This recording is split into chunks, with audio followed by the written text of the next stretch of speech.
Hello बच्चा लोग, good morning. कैसे हैं आप लोग? सब बढ़िया होगा। तो आज हम पढ़ने वाले हैं क्या? सेल। बट पढ़ने से पहले बेल आइकन पर जाएं, सब्सक्राइब बटन दबाएं, लाइक करें और ज़्यादा से ज़्यादा अपने दोस्तों में शेयर करें। तो देखो, अब स्टार्ट करते हैं सेल में। तो सेल की जब हम लोग पढ़ते हैं तो आपने हर क्लास में पढ़ा होगा सेल के बारे में। तो जब हर क्लास में पढ़ रहे हो, 6 में मिल जाता है, 7th में मिल जाता है, 8, 9th, अभी आप 9th में भी देख रहे हो क्या? सेल को आपको कहीं ना कहीं पढ़ना है। तो ऑब्वियस सी बात है, ये कितना इम्पॉर्टेंट होगा कि एनसीईआरटी ने इसे हर चैप्टर में घुसा रखा है। हर चैप्टर के एक एक पार्ट्स में आपकी सेल के टर्म इंट्रोड्यूस किए जाते हैं।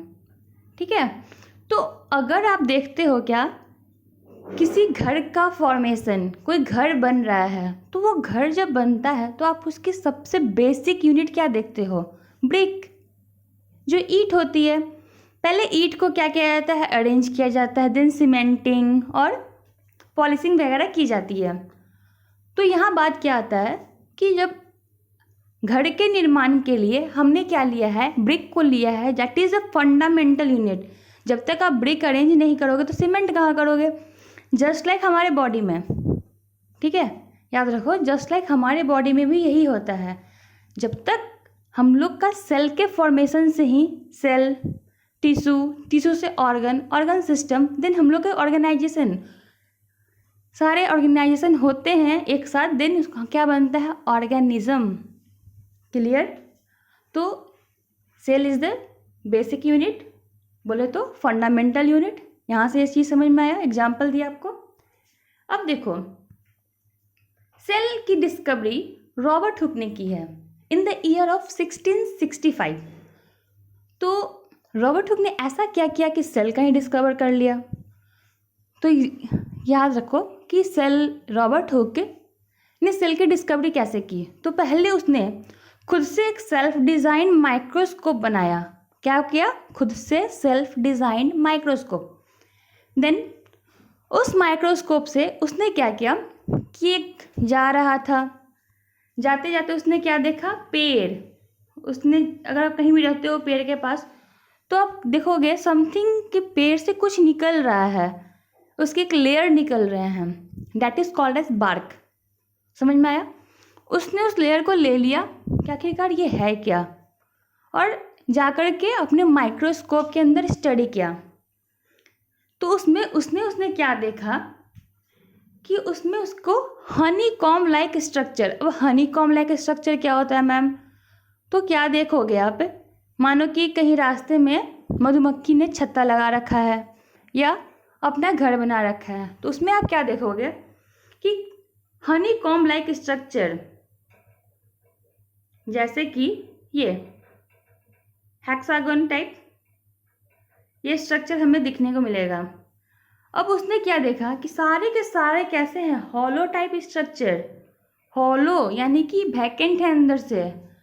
तो ये क्या है? अगर आप किसी घर में भी एंट्री करते हो तो सारे रूम खाली होते हैं, तो वैसे ही यहाँ पे देखा गया। उसने क्या देखा? Hollow type structure. तो उस हॉलो टाइप स्ट्रक्चर को उसने क्या कहा? कंपार्टमेंट बोल दिया। ठीक है, या इसको क्या बोल दिया उसने? सेलुला बोल दिया, क्योंकि सेलुला वर्ड से ही हमारा सेल वर्ड आ रखा है। Compartment, rooms, cells. समझ में आया? तो इसने कोरिलेशन कहाँ से की है? Honeycomb like structure. समझ में आया?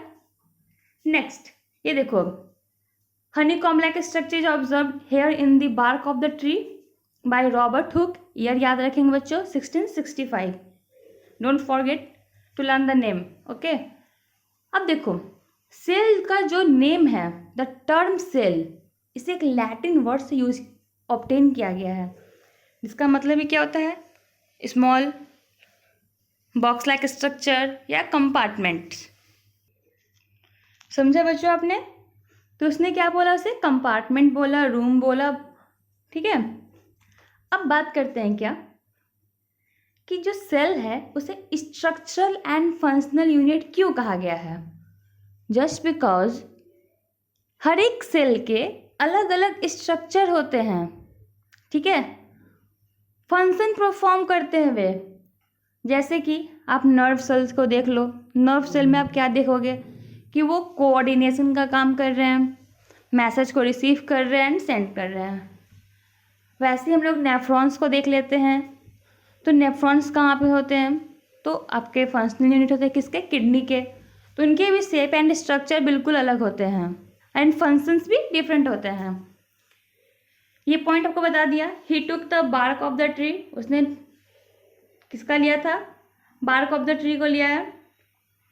ही studied this bark under self design microscope, अभी जस्ट बताई हूँ, उसने माइक्रोस्कोप खुद बनाया है और ऑब्जर्व किया इन द ईयर ऑफ 1665। तो ये लाइन में कोई दिक्कत नहीं होनी चाहिए। He saw Honey com like structure. अब देखो इसकी खास बात क्या है साइंटिस्ट की, इन्होंने क्या किया कि इन्होंने जैसे जैसे स्टडी किया वो हर एक चीज़ को बुक में लिखते चले गए। हाँ मैंने ये फेस किया, मैंने इस टाइप का, मैंने इस मैग्नीफिकेशन का माइक्रोस्कोप बनाया। तो उसने क्या किया, अपने एक बुक माइक्रोग्राफिया में उसने सब कुछ लिखा। क्लियर? तो इस माइक्रोग्राफिया की बुक की स्टडी फर्दर दूसरे साइंटिस्ट ने किया और बताया कि हाँ इसने यहाँ क्या फॉल्ट है, उनका वहाँ क्या फॉल्ट था। तो उस चीज़ को इम्प्रूवमेंट करते हुए दूसरे साइंटिस्ट ने भी आगे सेल की फर्दर स्टडी की। समझ में आया कि बुक में लिखना कितना इंपॉर्टेंट है? That's why I told you कि जब भी आप पढ़ो कॉपी और नोट्स तो बिल्कुल सामने रखो, हर एक चीज़ लिखो, बिकॉज जितनी बार लिखोगे उतना याद होगा। कॉर्क क्या होता है? हम जो हम पेड़ से ऑब्टेन करते हैं उसे क्या कहते हैं? कॉर्क। समझ में आया इतना? ये पोर्शन में भी कोई दिक्कत नहीं है। अब नेक्स्ट, अभी जस्ट बताया है आपको कि अलग अलग स्ट्रक्चर होते हैं, किसी हर एक सेल के डेफिनिट स्ट्रक्चर नहीं होते हैं कि नहीं तुम गोल हो तो भाई गोल रहोगे।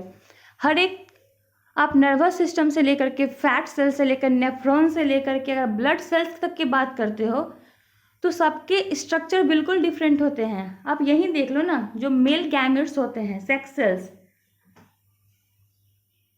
स्पर्म मेल में, ओवम फीमेल में, ऐसा ही होता है। ओवम का साइज जो होते हैं बड़ा होते हैं in comparison to sperm, the male gamete. Muscle cells, जो मसल्स है, जैसे कि आपके मसल्स, आप चल रहे हो तो यहाँ पे स्केलेटल मसल, ठीक है, जो आपके वॉलेंट्री होते हैं, आपको किधर जाना है किधर नहीं जाना है, that is controlled by your nervous system, that's come under the voluntary action. अब बात करते हैं फैट सेल्स की। जो आप कोलेस्ट्रॉल ले रहे हो तो वो सब फैट के फॉर्म में डिपॉजिट हो रहे हैं। नेक्स्ट बोन सेल्स की, बोन में जो सेल्स प्रेजेंट होते हैं। अब यहाँ पे ये नहीं है कि मैं अलग अलग स्ट्रक्चर बता रही हूँ, ठीक है, ऐसा ही स्ट्रक्चर होता है, इसलिए सभी के स्ट्रक्चर क्या होते हैं? डिफरेंट होते हैं। इवन आप आरबीसी को देख लो, आरबीसी क्या होते हैं? Red blood cells, red blood corpuscles या इरिथ्रोसाइट। आरबीसी को क्या क्या बोला गया है? रेड ब्लड सेल्स बोलो या रेड ब्लड कॉर्पसल्स बोलो या इरिथ्रोसाइट बोलो, इनके स्ट्रक्चर डिफरेंट। अगर हम लोग डब्ल्यूबीसी की बात करते हैं, उनके भी structure different, platelets structure different. तो ये सब कॉमन टर्म है, जब हम लोग ब्लड पढ़ेंगे तो वहाँ पढ़ना है।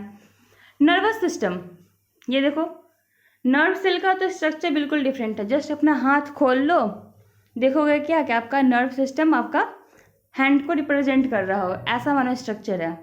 एपिथेलियल सेल्स, जो आउटर लेयर में सेल्स मिलते हैं हम लोग को, उसे क्या बोले हैं? Epithelial cells. फिर क्या आता है? Immune cells. ये हमारा क्या है? Stem cells. स्टेम सेल्स जो कि रीजेनरेटिंग सेल्स होते हैं, इनके पास क्या होता है? रीजेनरेशन कैपेसिटी, कि ये किसी भी सेल्स दूसरे सेल्स को फिर से रीजेनरेट कर सकते हैं। अब बात करते हैं, अब पूछा जाए कि मैम इतना कुछ बता दिया, अब एग्ज़ाम में आएगा तो मैं क्या लिखूँगा या क्या लिखूँगी सेल के बारे में, तो आप कुछ मत लिखना। ये जो पॉइंट है एनफ है कि सेल आपके क्या होते हैं? Structure and functional unit of life. ये फंडामेंटल ही होते हैं, इसे बिल्डिंग ब्लॉक भी कहा जाता है। जस्ट एक बिल्डिंग से भी जस्ट स्टार्टिंग में कंपैरिजन कराया है, ठीक है, तो होल टाइम कंसंट्रेट होके सुना करेंगे। देन सेल डिस्कवर किसके थ्रू की गई है? रॉबर्ट हुक के through in the year of 1665। Clear? अब देखो, मैंने बताया है उन्होंने एक बुक लिखा है क्या, माइक्रोग्राफिया। उन्होंने उसने क्या बताया कि मैंने ये किया, मैंने डेड सेल पे डिस्कवरी की। तो अब देखो, कुछ भी हर लोग क्या चाहता है, कुछ नया करने को। तो जब एंटोन वन लियोवेनहॉक ने आए तो उन्होंने क्या बोला कि रॉबर्ट हुक साहब ने तो पहले से ही डिस्कवरी कर लिया किस पे, डेड सेल्स पे, चलो मैं कुछ न्यू करता हूँ। तो पॉन्ड के किनारे, ठीक है, पॉन्ड तालाब के पास जाकर के सैंपल कलेक्ट करके लाते हैं। तो उसने क्या देखा कि उसमें क्या है, जो सेल्स हैं लिविंग हैं। तो जब भी क्वेश्चन आएगा, first living cell is discovered by, that is your Anton van Leeuwenhoek in the year of 1674। Clear? यानी कि ठीक कितने साल के बाद आप देख लो, 1665 में वहाँ पे किसने किया, रॉबर्ट हुक ने। 1674 इन पॉन्ड वाटर, गलती से वॉन्स हो गया है, ठीक है, सुधार लिया करेंगे, एंटोन वॉन होगा। Then nucleus. अब देखो बताया गया है कि जैसे हमको या अपन लोग को कंट्रोल कौन करता है, हमारा ब्रेन। तो अगर कोई भी ऑर्गेनिज्म है, ठीक है, तो उसके बॉडी को रेगुलेट करने वाला सेंटर कौन होता है, न्यूक्लियस। इस चीज़ की डिस्कवरी किसने की है, तो रॉबर्ट ब्राउन में। अब देखो रॉबर्ट ब्राउन और रॉबर्ट हुक, इसमें डिफरेंस है, ठीक है। जब भी सेल पूछेगा, ठीक है, सेल पूछेंगे तो Robert Hooke, not Robert Brown. और जब भी न्यूक्लियस पूछा जाएगा, then the answer is your Robert Brown in the year of 1831। Purkinje ने क्या किया है, प्रोटोप्लाज्म की डिस्कवरी की है, आगे पढ़ेंगे, अभी तो बस इंट्रोडक्शन ही है। नेक्स्ट, अब देखो सेल थ्योरी क्या होता है।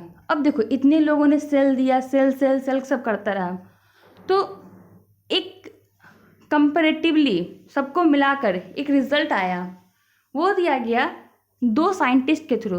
एक साइंटिस्ट क्या थे, बायोलॉजिस्ट बोले तो बॉटनिस्ट। क्लियर?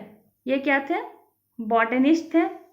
अब देखो बॉटनिस्ट क्या होता है, जो प्लांट की स्टडी बहुत ही अच्छे तरीके से किए हों, जिन्हें प्लांट का नॉलेज हो, उन्हें क्या बोलते हैं, बॉटनिस्ट।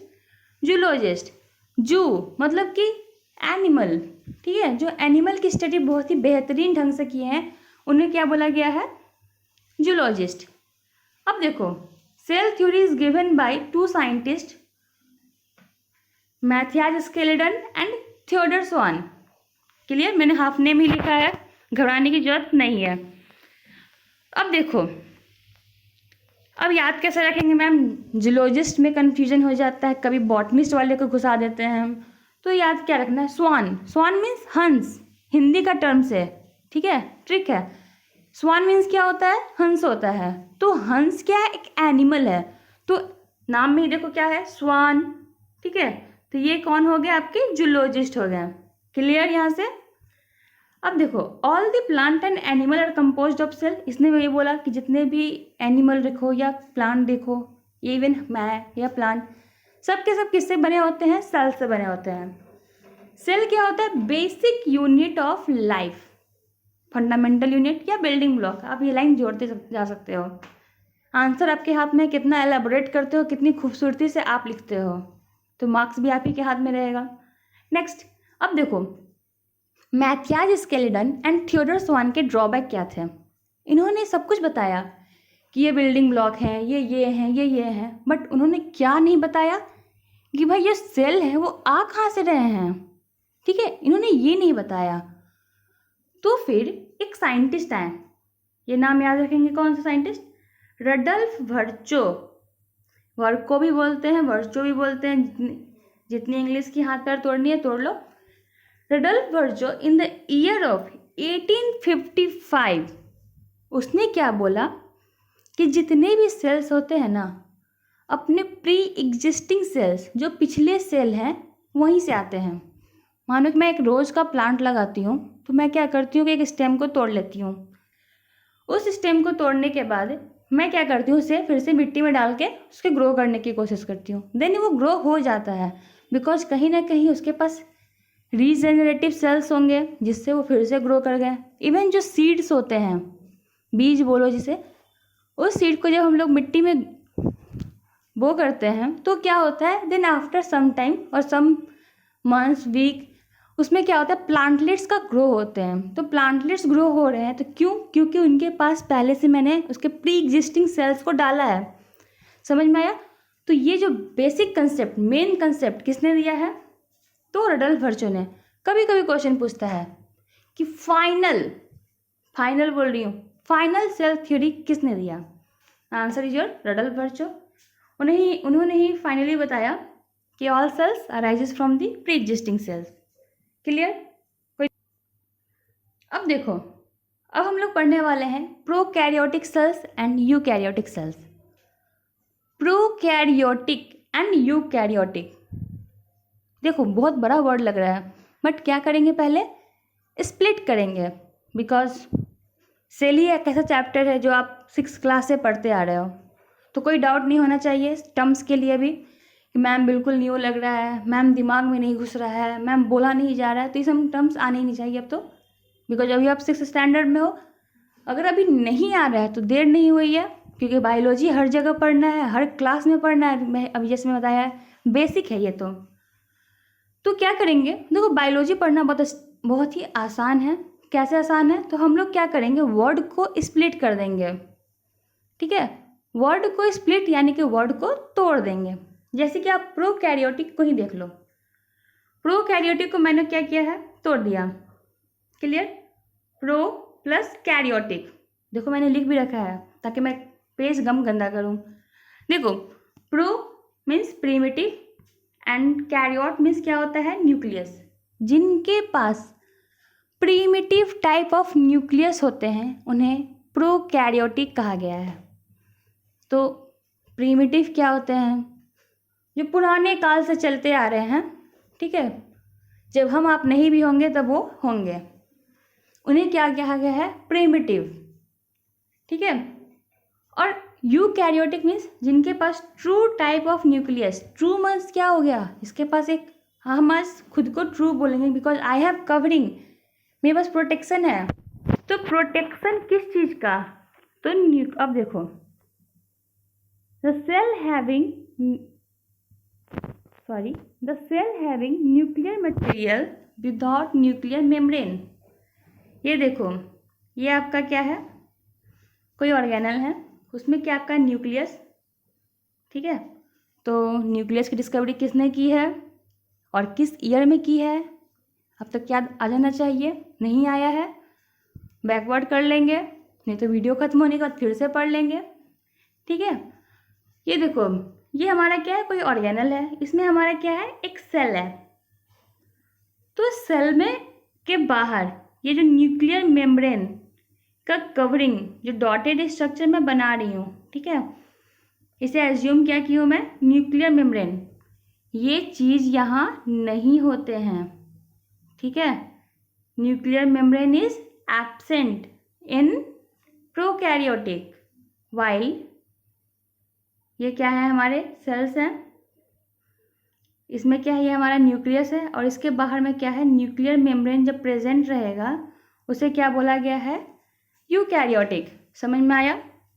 यानी कि प्रोकैरियोटिक और यूकैरियोटिक में सबसे पहला और basic difference, that is nuclear membrane is absent in your prokaryotic while nuclear membrane is present in eukaryotic.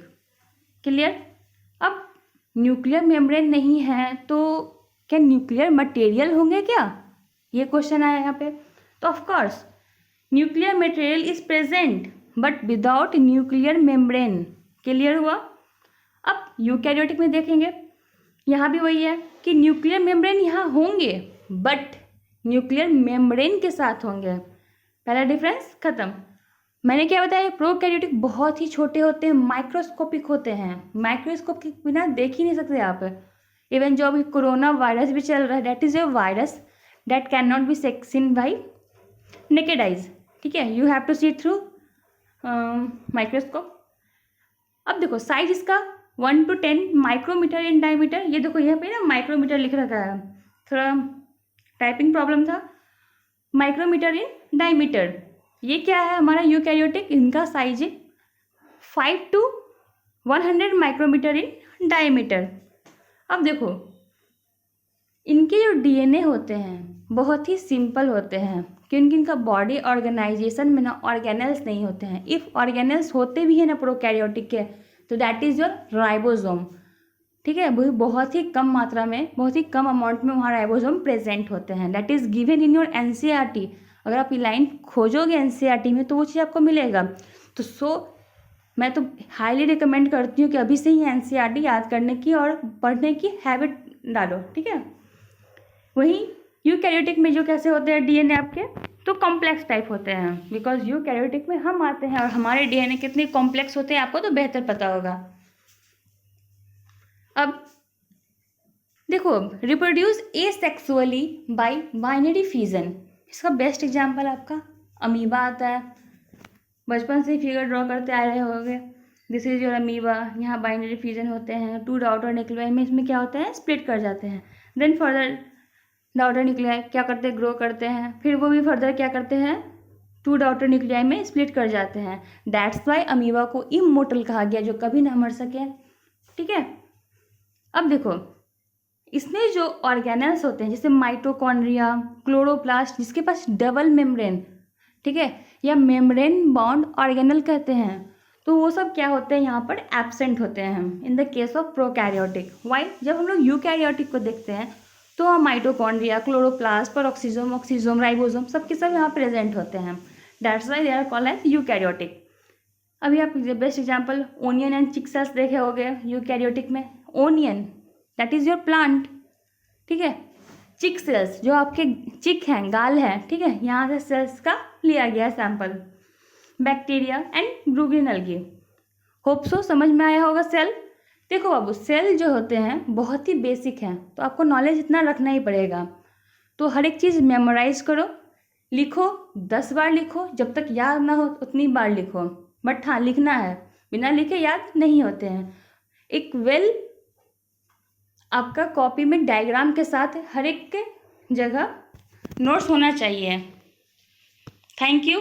Hope so आपको ये वीडियो अच्छा लगा होगा। इफ़ अच्छा लगा होगा then please like and subscribe it, और अपने दोस्तों में भी शेयर करना।